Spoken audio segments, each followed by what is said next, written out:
Okay, we're here with Anagha, and we're looking at drones in inventory. So tell us what's going on. It looks like it's doing just inventory counts, right? Yes, it's doing cycle counting for all the barcodes that are present here.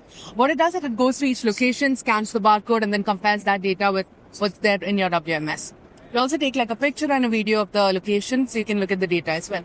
Yeah, cool. You know, we were talking earlier when drones are around, everybody thinks, carrying packages, which, okay, that's cool and all, but realistically, that's a use that, so it's just running around the warehouse, requires no human interaction, goes through. So what else, what other workflows or why would a customer look at a solution like this? Yeah, so inventory accuracy in warehouses is always a big concern. So we help improving it from like maybe 70 to over 95, 97%.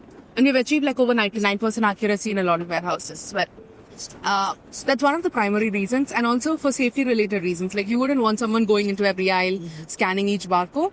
What the drone can do is it can do the same thing for you, and any discrepancies that are reported is when the inventory person would take a look at the data and adjust the WMS accordingly. Yeah, right. And it can get at any height, right? There's no need to get a cherry picker out. Nothing. So, all right, so that's great. So who are your ideal customers today? I mean, who really looks at this and goes, all right, we can maximize the outcome from this? Any warehouses. We're deployed to like a bunch of warehouses with different inventory, and as long as there's a label present on the pallet, we can scan it.